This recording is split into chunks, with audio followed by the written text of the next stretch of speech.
Welcome back to Her Becoming. I am your host, Kayla Countryman, and I have a very timely episode for you today. Joy is an act of resistance, specifically in times of devastation, as we are seeing today. So today's episode, I really just want to dive into how we can rely on joy and lean into our inner child as a coping mechanism for when shit is hitting the fan, as it is in today's society. We're going to talk about the history of the phrase joy is an act of resistance. We're going to talk about how you can awaken your inner child and increase the connection and ultimately create more joy in your life in times when our nervous system is quite literally under attack. So if this is your first time here, welcome to Her Becoming. In this show, we talk about becoming the best version of yourself through mindset and psychology, wellness and nutrition, holistic health. We dive into finding your purpose, building a brand, building a business, everything under the sun that supports you on your journey of becoming. And in my opinion, we cannot talk about holistic health and wellness without addressing what's going on in the world, without bringing activism into the picture. We've also started a fresh month. Happy February, happy Black History Month. That is going to fit seamlessly into today's episode. And throughout the entire month of February, we will be talking about themes of self-love. So buckle up. Okay, so I want to get back to today's theme, joy as resistance in heartbreaking times. It is no secret that the world is on fire right now.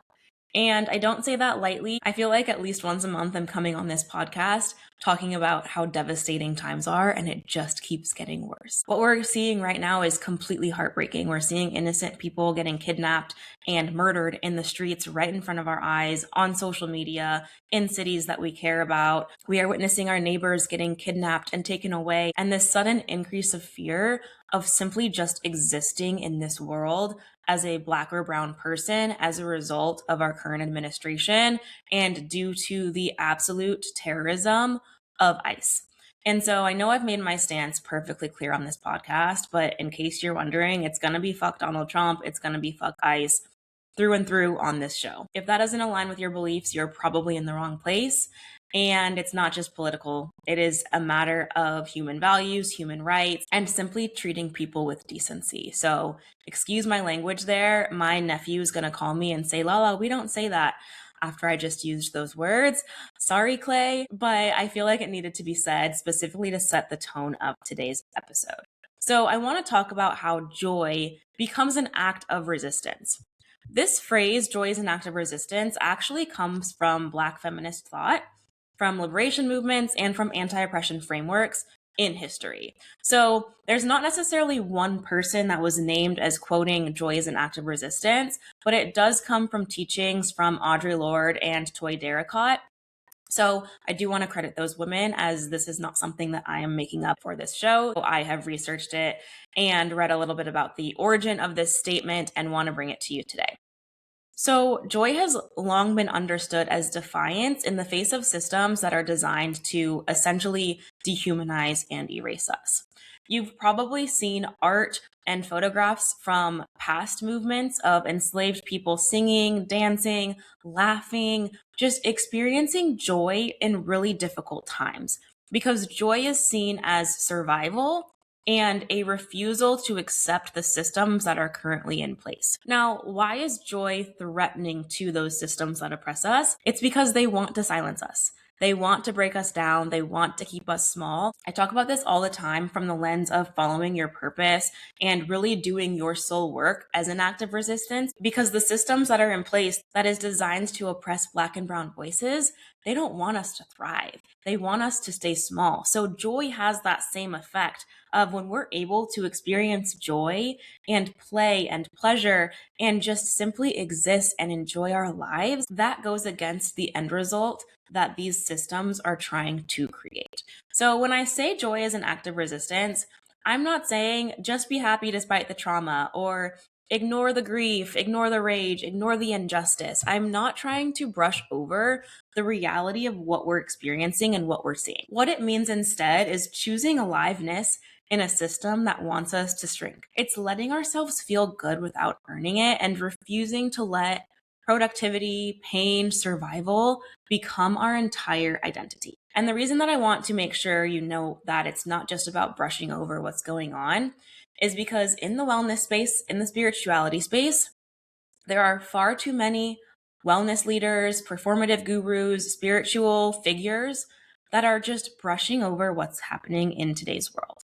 And I am a huge believer, like I said at the beginning of this show, we cannot talk about wellness without protecting our neighbors, without advocating for equality and human rights, without addressing that what we're seeing right now is completely out of line. And so if you follow people and you're just saying, oh, love and light, just love each other, and it's not addressing what's going on at its core, to me, that's performative. To me, that is part of the problem. To me, that is neutral as hell. And like neutrality is the problem. Being moderate, being neutral is quite literally the worst thing you can be in times like this. We cannot just brush over what's happening by ignoring it and just trying to be happy, but we can choose to live our lives and choose to experience joy with the duality of speaking out against what's going on, with the duality of taking action, calling our senators, showing up in the streets, talking to people in our lives that may have different opinions about what's going on, which I can't even wrap my head around. These are all things that coexist with experiencing joy. And joy is actually part of the resistance because capitalism thrives on burnout. I encourage you to go back and listen to last week's episode if you haven't yet about burnout showing up as misalignment and just being a signal that things are off in your life as far as the life you're living versus the life that you want to live, the life that you dream about. Capitalism thrives on us being burnout because it keeps us in the same day-to-day routine of doing the things that we probably don't want to do, working the 9 to 5, climbing the corporate ladder.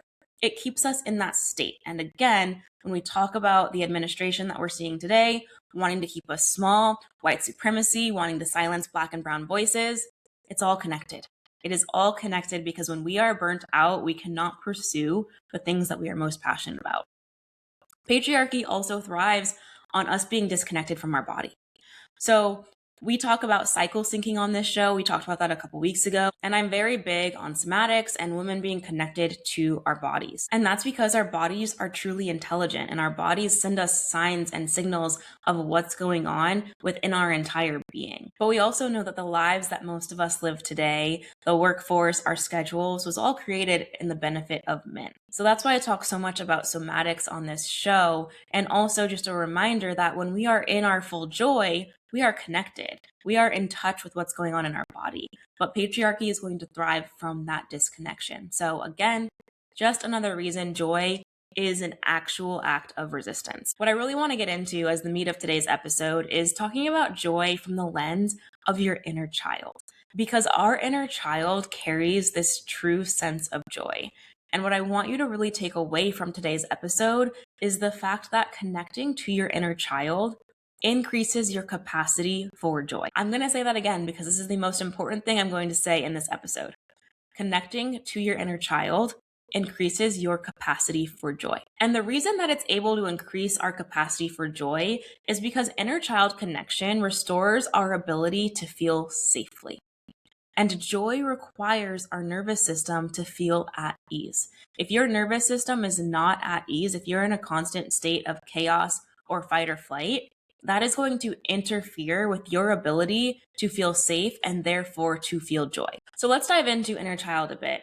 A lot of people see inner child as just them as their young selves. That is part of it, but your inner child is actually an aspect of your psyche. It lives in your subconscious mind and it is always there. It is the little you within, the innocent, the vulnerable, the irrational little you who has feelings that may not make sense, the big feelings that they don't know how to accept. And as an adult, it is on you, it is your responsibility to tend to that inner child. The inner child never goes away. It stays as part of our subconscious mind for our entire adult life. And our inner child has a massive impact on relationships. Adult relationships are often just replicas of our childhood relationships in order to heal parts of us that feel wounded. We may also seek out what we were missing in childhood in our adult relationships through the partner that we pick, through our friendships, and even in our career paths. Your inner child learned about joy when feeling was natural, when expression was spontaneous, and when you didn't care what other people thought. So think of yourself as a toddler or think of a toddler in your life right now. They just have these big feelings, they throw the tantrum, they get excited, they scream in the restaurant. That's because they haven't yet grasped the box. They haven't grasped the fact that it's appropriate here, it's not appropriate here, society said do this, you can't do that here. They're just expressing freely and openly. And as adults, that can be really frustrating for us when you have a screaming toddler inside of a restaurant. But on the flip side, there's also something beautiful about not having those constraints yet, able to just freely express before society closes that box. As a child, if your natural joy was interrupted by criticism, by emotional neglect, by chaos or unpredictability, or even by being praised for being low maintenance, for being easy, this comes up a lot for me as I was told I was mature for my age my entire life, aka low maintenance, doesn't require a lot, pretty much keeps to herself. If your natural joy was interrupted by any of that, your body learned joy isn't safe here. And then we learn to contain it. So that's when we kind of start to shrink ourselves. Oh, last time I screamed out of excitement, I was told to shush, so I am going to contain it. Or, oh, last time I reacted, I was told I overreacted, so now I'm going to contain it. What inner child work so beautifully does is it teaches the body that it's safe to feel joy again. And now as adults, we have context clues and just more wisdom to understand our joy. But inner child work really gives us this permission slip to experience again and to tap into that little version of ourselves that had it all along. Our capacity for joy is also directly linked to our capacity to feel all of our emotions, not just the good ones. So as a child, again, we're taught to shrink, be quiet, don't cry, don't be too much, don't talk when we get in there. Those are all things that we hear. And to all the parents out there, that makes sense. There's nothing wrong with that. There's discipline that needs to happen. There is time and place for everything. So I'm not saying that parents, and I will be a parent one day, I'm not saying that we don't give our kids rules and that there's no discipline. But as a result of this very natural pipeline, as a child, we learn to shrink because we don't want to get in trouble.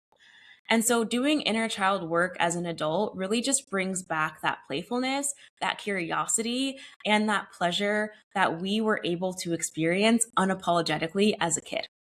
As adults, a lot of us live by this unconscious rule of, I will enjoy my life after I finish this, or I will reward myself after I do this. And that rule is usually formed in childhood. And again, there's duality here because that can benefit us.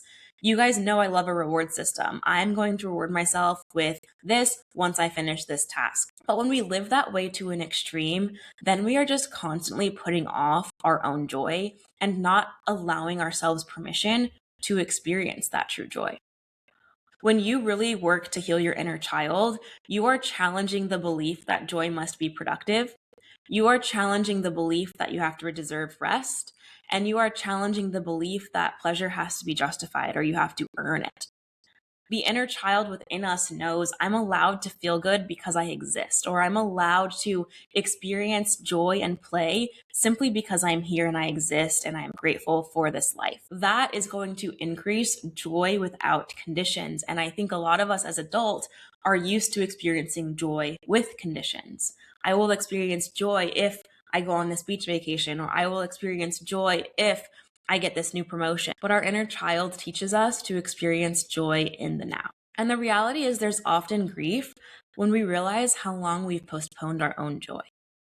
I think about this all the time when you hear stories of the elders, when you hear stories of people who are in their last few years of life, you never hear them talking about, I wish I accomplished X, Y, and Z.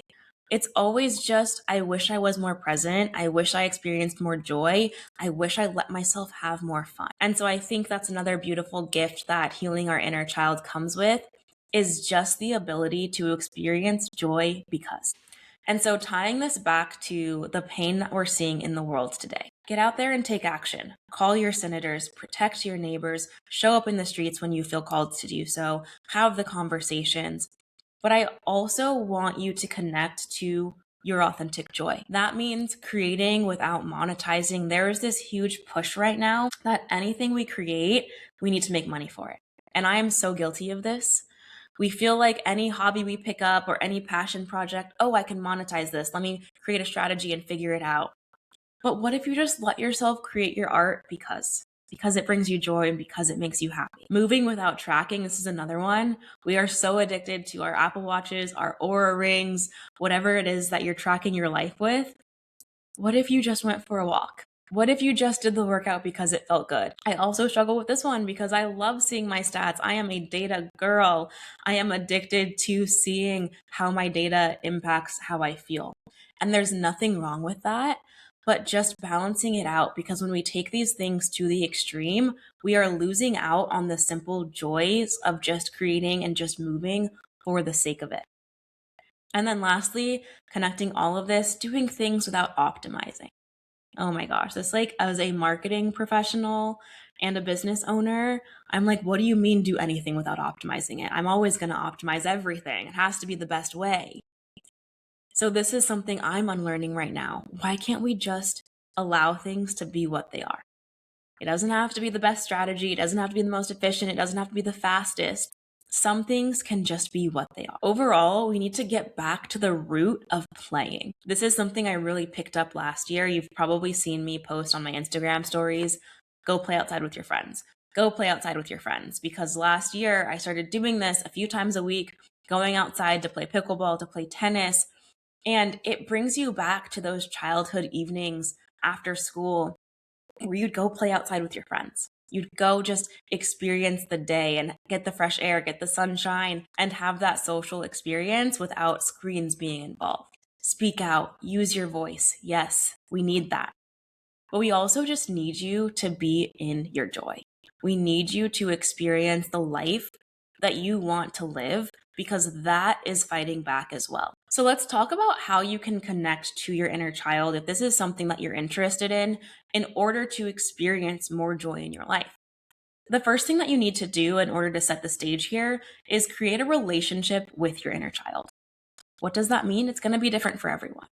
So this can happen through thinking about childhood memories and just recalling emotions you felt as a child, times that you were happy, times you were sad, some of your favorite moments. This can happen by looking at photos of yourself as a child. This is one of my favorite things to do. It probably will make you emotional, looking at the little version of yourself. Because how amazing will the little version of yourself think you are today? Think about that. Form that relationship and start to connect you today with that past version of yourself. I'd even recommend carrying a photo of yourself as a little kid, or even just having a few photos of yourself in your favorites album on your phone that you can revisit frequently. It really helps. Another way you can reconnect to your inner child, so this is like my favorite tip, create an inner child playlist, a playlist of all of your favorite songs from childhood. I'm talking elementary school, middle school, maybe even high school.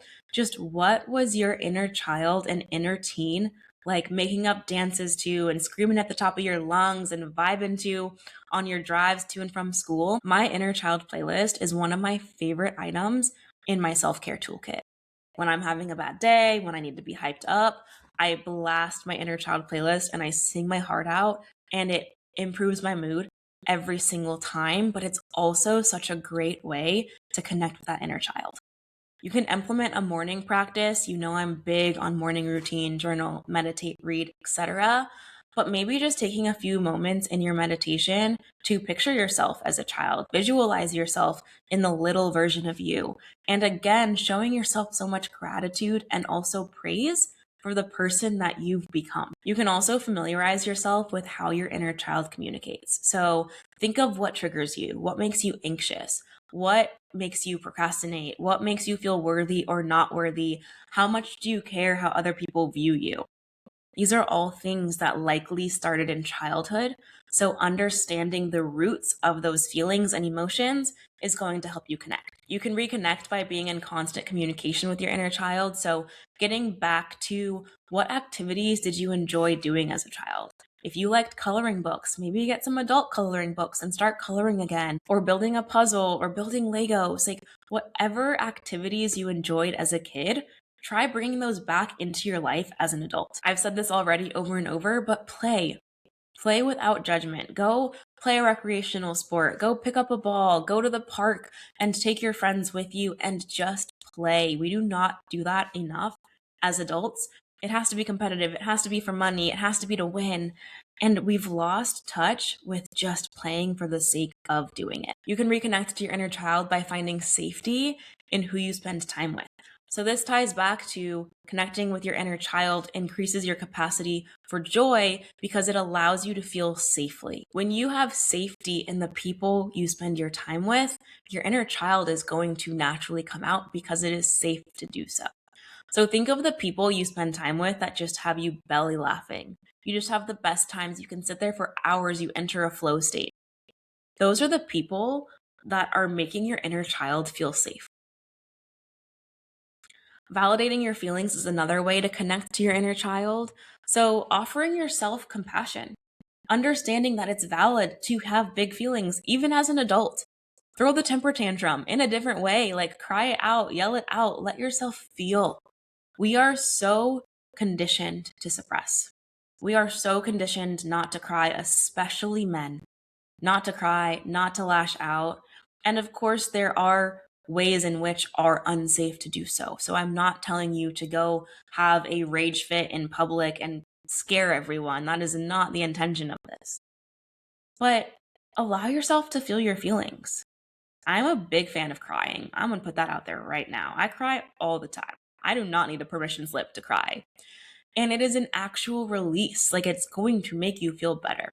So again, validating your feelings when they do come up and allowing yourself to feel them, that is going to heal parts of your inner child if you grew up not being able to have the space to cry, to be angry, to be frustrated. And then lastly here, just understanding how your inner child shows up in romantic relationships is also going to help you connect. A lot of times we look for a partner that provides something that we did not receive in childhood. So again, if you did not get emotional safety as a young child, you're going to likely seek out a partner that provides emotional safety because that is a wound that needs to be met. Okay, so those are just a few ways you can connect and start to understand. As always, I'm going to recommend journaling, taking pen to paper, and just trying to get in touch with your inner child. Understand whether or not you have the capacity to experience joy right now, why and why not. So we'll end today with a few prompts that will help you understand joy a little bit more intimately and also take action towards experiencing the joy that you deserve to experience. So I'm going to give you 3 prompts and I will put them in the show notes as always. The first one is, what brought me joy before I learned to be serious? What brought me joy before I learned to be serious? If you want to answer this right now, go ahead and press pause. Otherwise, I'm going to keep moving. Prompt number 2 is, what kind of joy feels safest for my nervous system right now? What kind of joy feels safest for my nervous system right now? And then prompt number 3, what would my inner child want me to do this week just for fun? What would my inner child want me to do this week just for fun?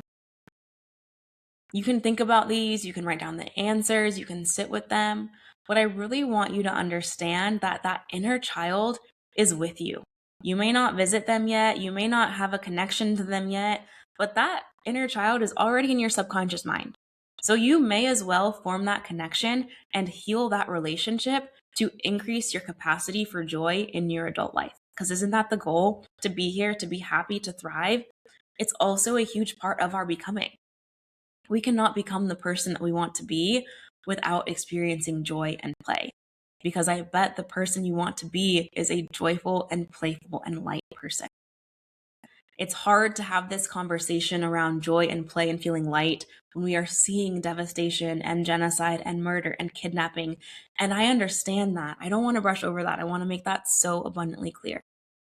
But I hope this episode has made you realize that joy is actually an act of resistance. Your connection to your inner child not only heals you, but heals generations. That is going to heal generations behind you and in front of you and help you really step into the person you want to be. So do not let this administration dim your light. Do not let what is happening right now take away your joy.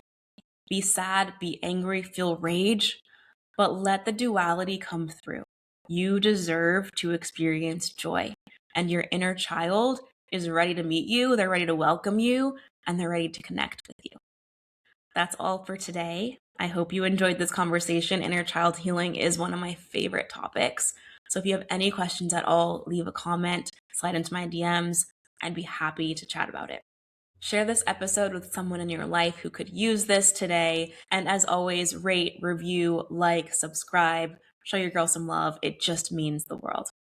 I will see you on next week's episode. And until then, be well.